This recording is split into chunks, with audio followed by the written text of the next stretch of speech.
Hello, and welcome to the 2023-24 Financial Aid presentation. This presentation is brought to you by Mapping Your Future. Mapping Your Future is a South Dakota nonprofit organization funded by the South Dakota Education Access Foundation, which is part of the South Dakota Community Foundation. I'm Kathy Mueller, Executive Director of Mapping Your Future. And Mapping Your Future's mission is to help students succeed. And as a part of that, we provide a website for students, parents, counselors, and other professionals at southdakota.mappingyourfuture.org. On this website, we provide college, career, financial aid, and financial literacy information and services. Our agenda for today's presentation includes covering paying for college. Specifically, we're going to cover the free application for federal student aid. We'll talk about the programs in South Dakota, as well as share some other resources that are available for you. When you think about paying for education, there are 4 resources that most people consider, and that includes savings, and that could be savings of either the student or the parent, current earnings.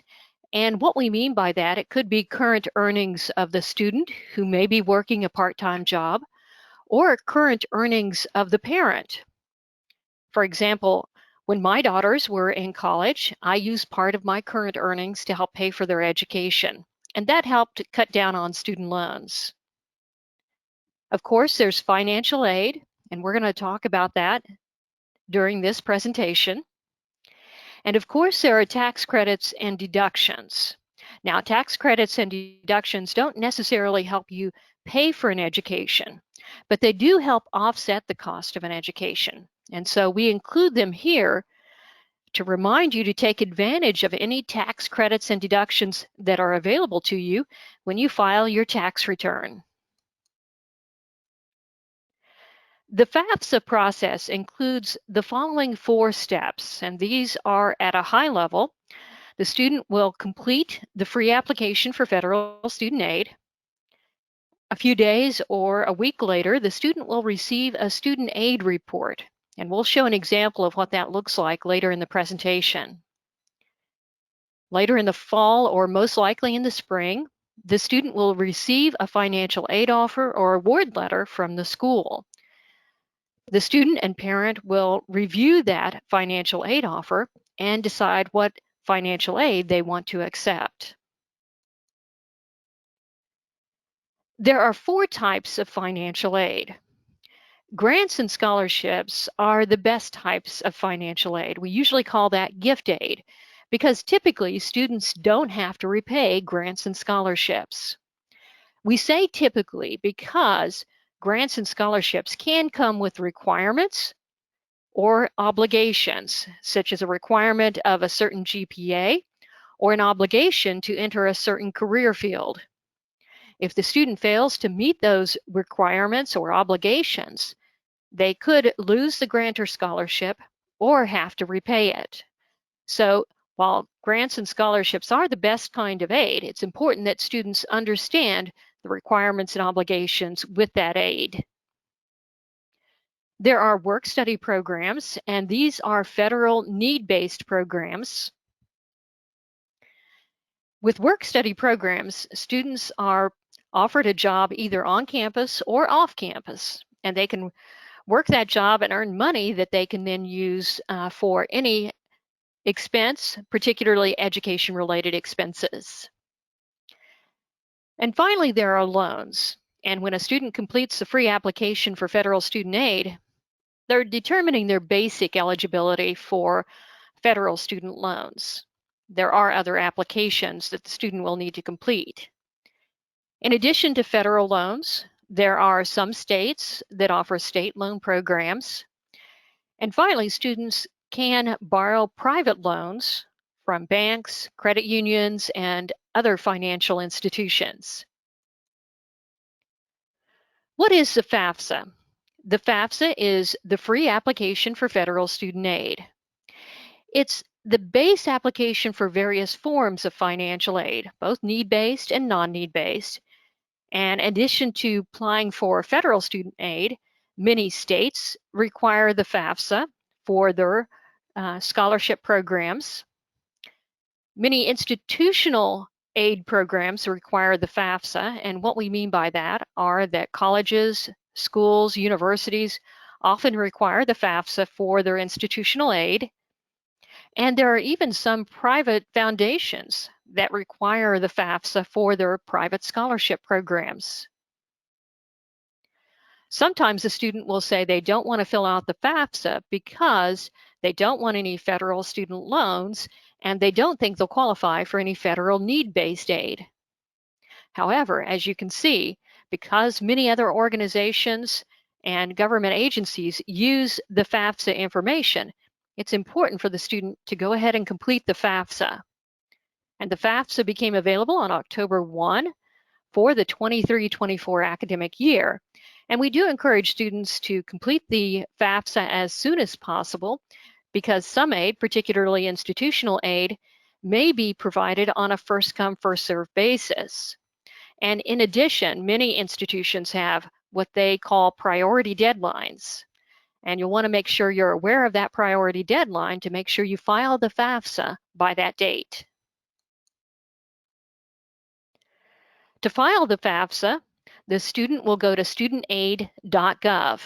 In fact, this is the website that the student will need to remember for all of their federal financial aid. They'll complete the FAFSA here, but they'll also go here to view their student aid report. This is where they'll make any corrections, view their correction history, add missing signatures, and then in following years, for as long as they want to remain eligible for federal financial aid, they'll need to complete and submit a renewal FAFSA. To prepare for the FAFSA, one of the tools that the U.S. Department of Education offers is the FAFSA on the Web worksheet. To find it, just Google FAFSA on the Web worksheet 2324. Now, this worksheet is for the student and parents' purposes only, and they should not submit it anywhere, but it does have some of the questions that you may see on the FAFSA, as well as information about the types of documents you're going to need to complete the FAFSA. We've broken down completing the FAFSA into 10 steps, and we're going to go through each one of these steps. The first step is to create an FSA ID, and to do that, the student and at least one parent will go to studentaid.gov and click on Create Account. Basically, to create an FSA ID, you're creating an account at studentaid.gov. So the student and one parent will enter their personal information, and each of them will create a username and password. They'll enter their email address. Now, it's important to note the student and parent cannot share an FSA ID, nor can they share an email address that they use to create an FSA ID. Also, with regard to the email address, we recommend that students don't use a school email address and parents don't use a work email address because students may not have access to that email if they graduate, and then parents may not have access to the email if it's a work email and they change jobs. So it's important to use a personal email address that you're going to have access to in the future, particularly if you need to retrieve your username or password. You're going to have access to that email address. You'll create some security questions and then submit your information. And new this year is multi-factor authentication. And you'll need to set that up either using texting or email or a multi-factor authentication app. The FSA ID will have several functions for both the student and the parent. For the student, they're going to use that FSA ID to sign into their account at studentaid.gov, to retrieve any tax information if they need to sign the FAFSA. If they decide to take out student loans, they're going to use that FSA ID to apply for direct loans. And also, as a requirement of direct loans, the student will need to complete loan counseling, and so they'll need the FSA ID for that. And then in the future, the student will use the FSA ID to access their aid history on studentaid.gov. And if the student does have student loans and they want to change their repayment plan, they're going to need the FSA ID for that as well. For the parent, they're going to use their FSA ID to sign in to studentaid.gov, to retrieve tax information for the FAFSA, to sign the FAFSA for a dependent student, and then if the parent decides to take out student loans for their student, they'll need that FSA ID to apply for a Direct Plus parent loan. We list out the documents you're going to need to complete the FAFSA, and we're going to go through these documents as we go through the FAFSA. The first step is to log in to the FAFSA. And to do that, either the student or the parent can start the FAFSA.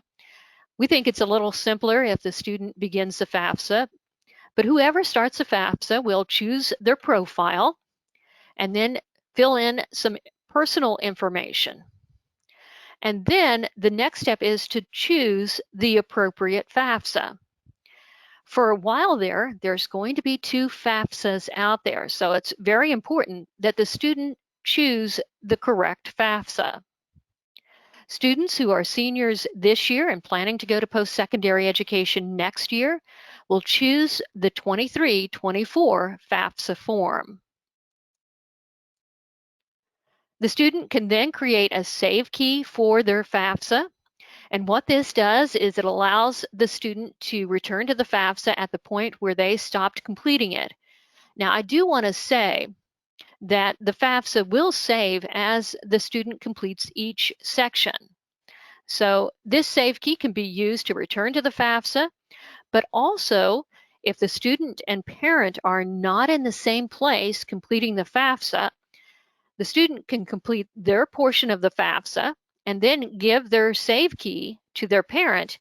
And when the parent logs in to their account, they can use that save key to be connected to their student's FAFSA. The first section on the FAFSA is student demographics. And here it's important that the student get their name and social security number as it appears on their social security card.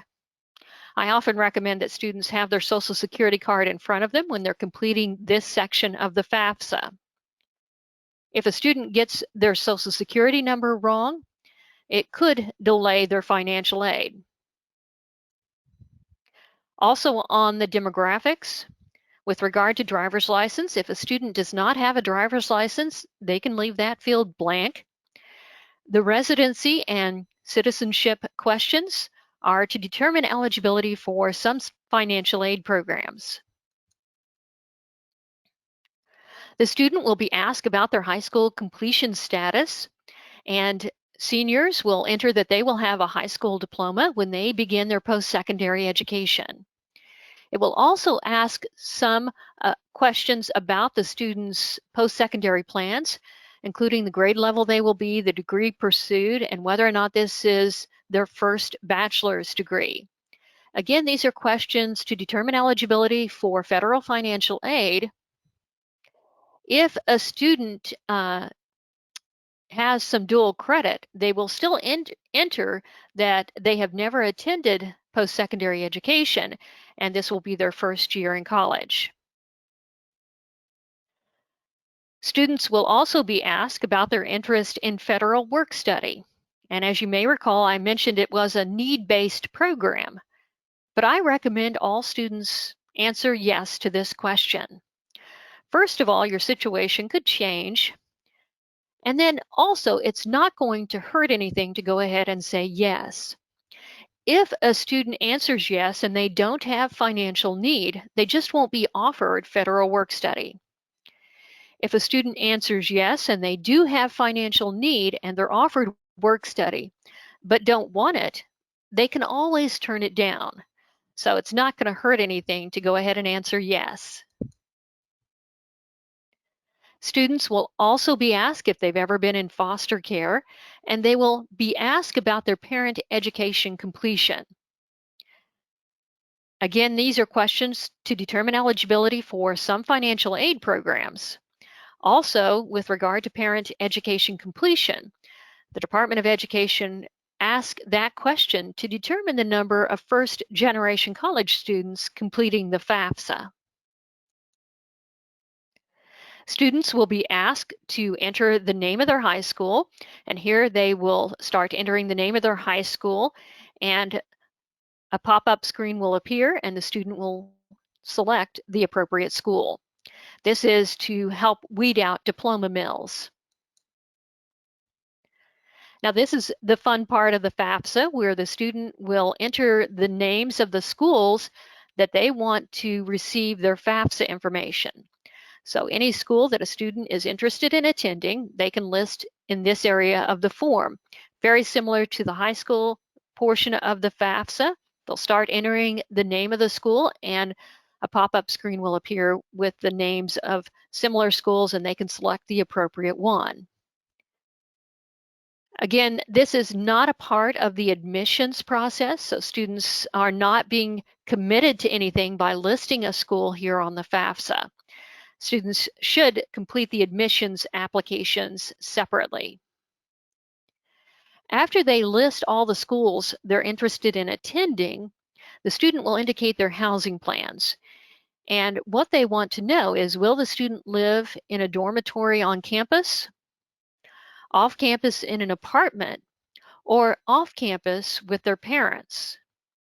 This information will help the financial aid office at the school determine a cost of attendance for the student.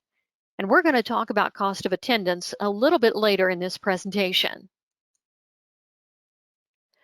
Now, there are some important terms that we want to discuss that we will see on the next section of the FAFSA, and that is dependent versus independent students, who is the parent, how many are in the household, and the number in college. First of all, dependent versus independent. The FAFSA is trying to determine whether the student is a dependent student or an independent student. Students who are independent will not need to provide parent information.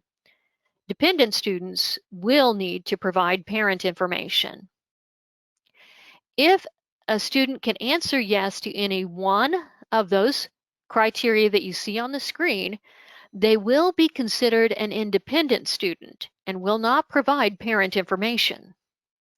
However, if they answer no to all of those questions, they will be considered a dependent student and will need to provide parent information. Most high school students are considered dependent students and will need to provide parent information, but there are exceptions, including unaccompanied homeless youth. To be considered unaccompanied homeless youth, they need to fit into all three criteria: not in the physical custody of a parent, lacking fixed, regular, and adequate housing, and 23 years of age or younger. It also needs to be certified by a social service organization or a school. Now, sometimes students who are considered dependent still cannot provide parent information, so they do have an opportunity on the FAFSA to indicate that they are unable to provide parent information. However, if they do indicate they cannot provide parent information but are considered a dependent student, the school will be obligated to reach out to that student and find out why they cannot provide parent information on the FAFSA and determine whether or not a dependency override is justified. So who is the parent for FAFSA purposes? The parent is the student's biological and/or adoptive parents who are considered their legal parents.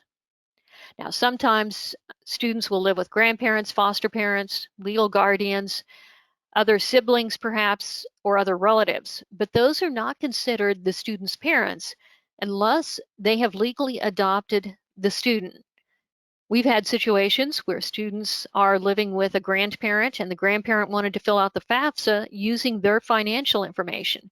However, because they had not legally adopted their grandchild, they could not be the parent on the FAFSA. In those cases, we often have them indicate that they cannot provide parental information if the parent cannot be reached. We know there are different situations for students, so how do you determine which parent to include on the FAFSA? If the student's parents are married or unmarried but living together, the student will provide information about both parents. If the student's parents are divorced or never married and not living together, the student will provide information about the parent for which they lived with the most during the previous 12 months. Now we know there are joint custody situations where a student will split their time evenly among two parents. In those cases, the student will need to provide information about the parent who provided the most financial support. Now, in many cases, one parent may have provided insurance or transportation. Parents will need to look at the documentation to determine who provided the most financial support. If the student is living with a parent who has remarried and the step-parent, they'll need to provide information about both the parent and the step-parent, basically their household. If the student's parent is widowed, they'll provide information about the surviving parent. Students with undocumented parents who are eligible to complete the FAFSA must still report parental information on the FAFSA, and they can report zeros for Social Security numbers, income earned from work instead of tax information, and the parents will need to submit a paper signature page. Now we've moved on to the parent demographic section, and some of the questions are similar to the student demographics. A few questions of note. They'll ask if you've lived in the state at least 5 years. That's to determine eligibility for some financial aid. And there are the household size and number in college questions, and we're going to go through those. So who is included in the household? You'll include the student, the parent, any other children or other people living in the household as long as they receive more than half of their support from the parents and will continue to receive more than half of their support in that academic year when the student will be pursuing post-secondary education. In this case, 23-24. Now, the FAFSA does have some questions to help you determine whether or not you'll include people in your household. Who is included in the number in college? You'll include the student, but not the parents, even if the parents are attending post-secondary education. You'll include anyone else attending post-secondary education in the household as long as it is in a program in 23-24 that leads to a degree or certificate at a post-secondary school participating in Title IV federal student aid. Perhaps the student has an older sibling that is in post-secondary education. You'll not include students enrolled in military academies. We list out the financial information you're going to need for the FAFSA. We're going to talk about that as we go through the next sections. But one of the easy ways to complete the financial information is to use the IRS data retrieval tool. To do that, you must have a valid Social Security number. You must have filed a 21 federal tax return. Even though the student will be attending post-secondary education in 23-24, the Department of Education uses prior year for income information. So that's why we're using the 21 federal tax return. You could not have changed your marital status since December 31 of 21. That's for security purposes and also to make sure the information is as accurate as possible. And you'll use your FSA ID to log in to the data retrieval tool. For the parent to begin using the IRS data retrieval tool, they'll indicate their filing status and they'll click on Link to the IRS. Then the parent will enter their FSA ID, username, and password.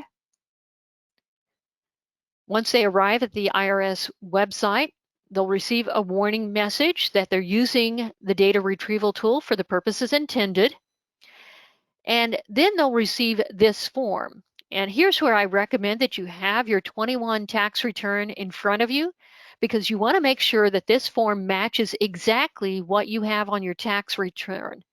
If you spelled out street on your tax return, you're going to want to spell out street on this form. It must match exactly for the data retrieval tool to work.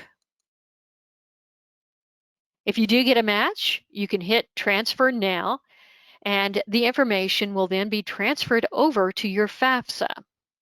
You will not see the information that's transferred from the IRS. You'll just see this phrase, transferred from the IRS.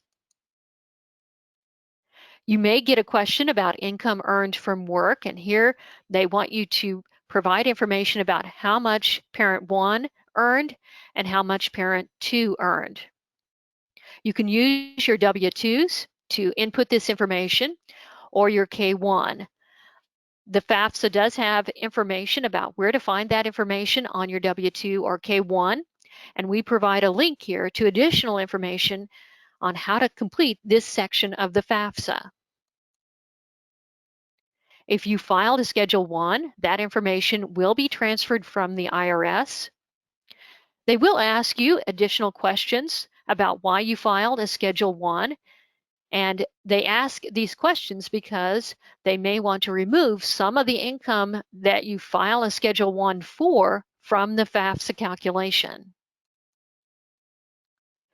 You'll be asked additional financial information about combat pay, any grant and scholarship aid that was reported on the parent's income, any education credits or IRA distributions and pensions, or any tax-exempt interest income. You'll also be asked about any untaxed income. And we've listed out some of the more common types of untaxed income here on the screen. First of all, payments to tax-deferred pension and savings plans. Many people who contribute to pension or savings plans through their employer are contributing that pre-tax. So that is untaxed income. So maybe you have a retirement plan or a health savings account with your employer, and you're contributing pre-tax. You'll need to include those pre-tax dollars because that is untaxed income. The FAFSA does indicate to you where to find that information on your W-2.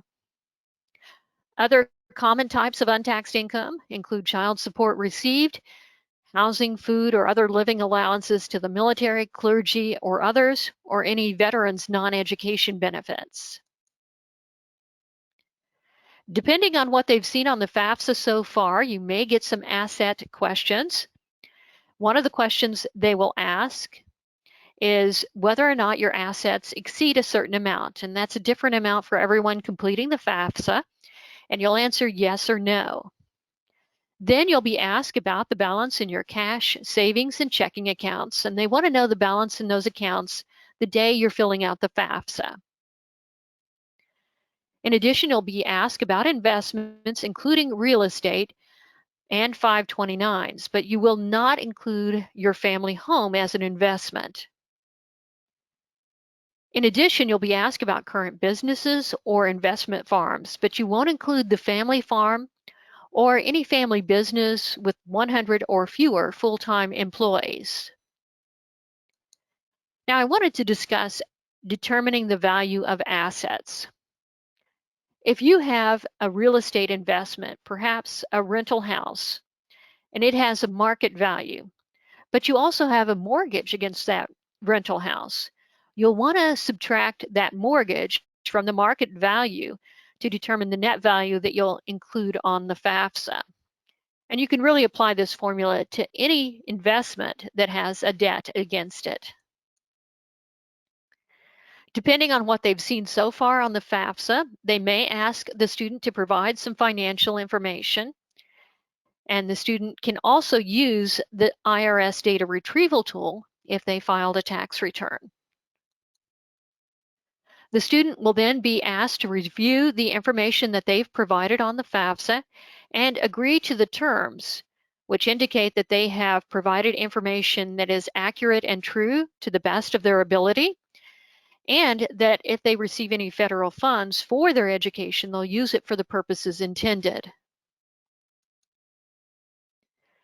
New this year is a demographic survey at the end of the FAFSA. This is optional, and the student can indicate whether or not they want to complete this demographic survey. This demographic survey may be mandatory in future years. The student will indicate how they want to sign the FAFSA, and if the student is logged into their account, this FAFSA may already be signed for them because they carry that FSA ID throughout the FAFSA. In that case, the parent will then need to sign the FAFSA with their FSA ID username and password. And then the student can submit the FAFSA, and they want to make sure they receive this confirmation page, and it will have a confirmation number on there as well as a data release number. I recommend that students print this page or at least take note of that confirmation number and data release number. The data release number identifies all of the information that the student provided on the FAFSA. And if the student wanted to add another school, instead of going in and adding that school on the FAFSA, they could contact the school they're interested in attending and give them that data release number, and then the school can pull down their information and prepare a financial aid offer for the student. As a student completes the FAFSA, there are several help options. As you can see, questions and answers at the beginning. There are help bubbles with each FAFSA question, a FAFSA help page, the Federal Student Aid Information Center hotline, and Mapping Your Futures 800 number. This is an example of what the student aid report looks like, and as we mentioned earlier, the student will get an email a few days after they file the FAFSA, and they can go in and review this student aid report. They can still make any corrections to their information if needed. What the FAFSA determines for the student and parent is the expected family contribution. The expected family contribution is what the Department of Education says a family can reasonably be expected to contribute to the student's education. It's calculated using that information that the student and parent have provided on the FAFSA and a federal formula. And they look at both what they think the parent can contribute and what they think the student can contribute. And it stays the same regardless of college. And so we're going to talk about how that expected family contribution is used in the financial aid office to award aid. The financial aid office will subtract the expected family contribution from the cost of attendance. And as you may recall, we mentioned cost of attendance earlier when we talked about housing plans. The cost of attendance can include tuition, fees, books, room and board, other living expenses, perhaps transportation, and maybe even some equipment for special programs. The financial aid office will calculate that, subtract that expected family contribution to determine whether or not the student has financial need. The financial aid office will award as much aid as they can to meet that financial need. I wanted to provide an example of what a student could receive in federal financial aid. Now, this is just federal financial aid. It doesn't include any state programs or institutional programs or any private scholarships. A first-year student could receive a federal Pell Grant of $6,895. That's the amount for this year. That could be different next year. And the student must, though, have need in order to receive a federal Pell Grant. It could be an amount less than that if the student does not have full need. All students who are determined eligible for federal student aid by completing the FAFSA could apply for a direct loan of up to $5,500. If the student has financial need, up to $3,500 of that could be subsidized.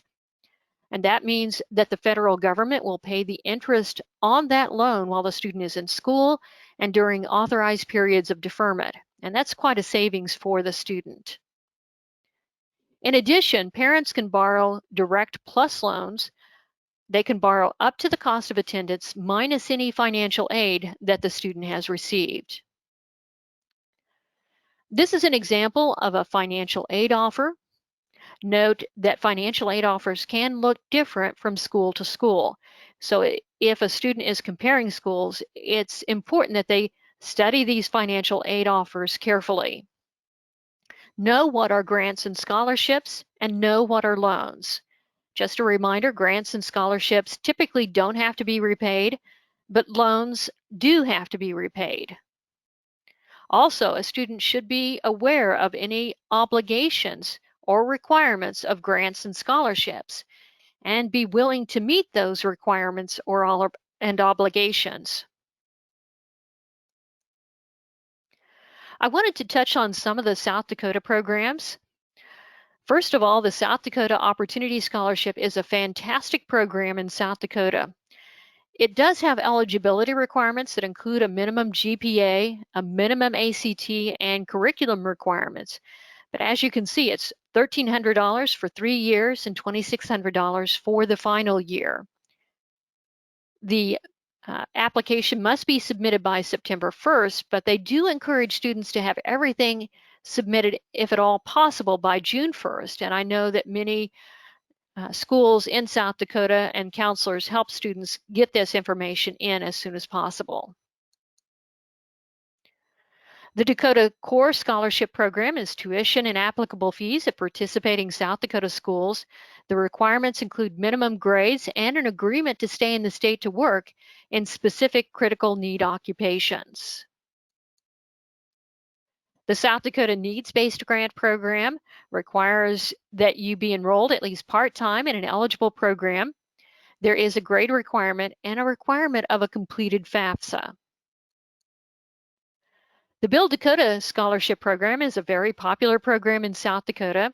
It is a full ride scholarship for those students enrolled in a high need workforce area program at one of the 4 technical colleges. The student must agree to work full-time in South Dakota for a minimum of 3 years. The next application cycle begins in January, but I know that many students are already working on this scholarship application. New this year is the Freedom Scholarship, which is a new statewide initiative to encourage South Dakota students of all economic backgrounds to live and work in South Dakota after graduation. The student must complete a FAFSA to be considered for the Freedom Scholarship, and right now there is not an additional application. The colleges and universities in South Dakota will award this Freedom Scholarship. The Jumpstart Scholarship Program is not for seniors, but for those students who plan to graduate from a South Dakota public high school in 3 years or less. That is the first year only for the student, and the dollar amount varies.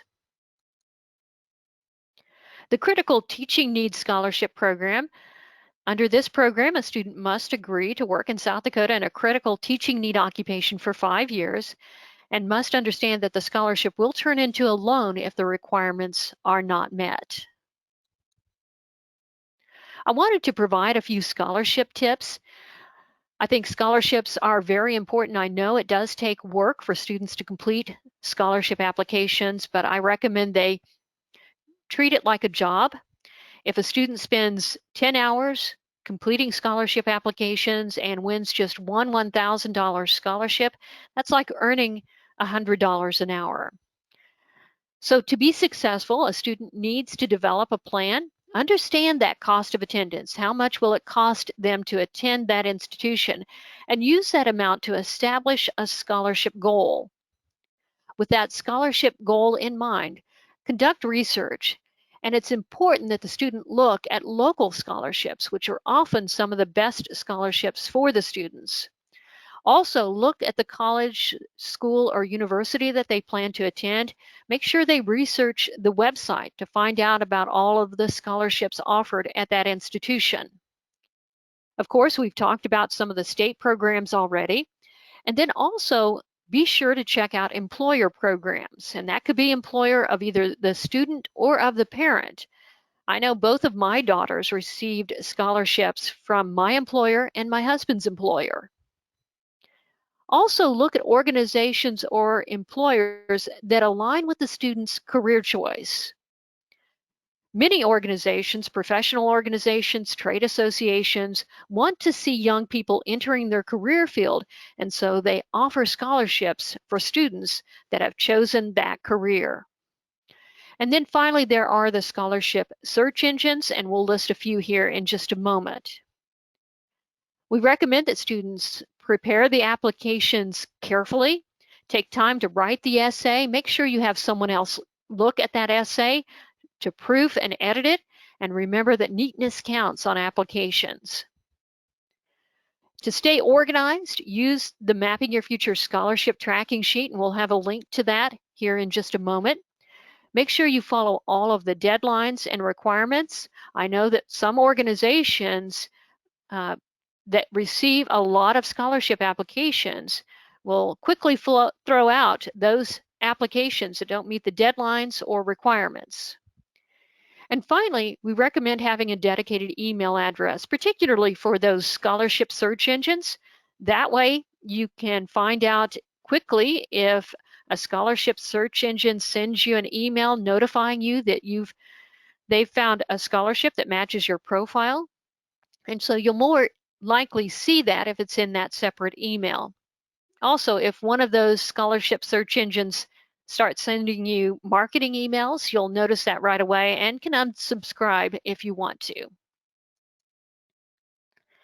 Here we list out several resources, including Mapping Your Futures resources and federal government resources for you.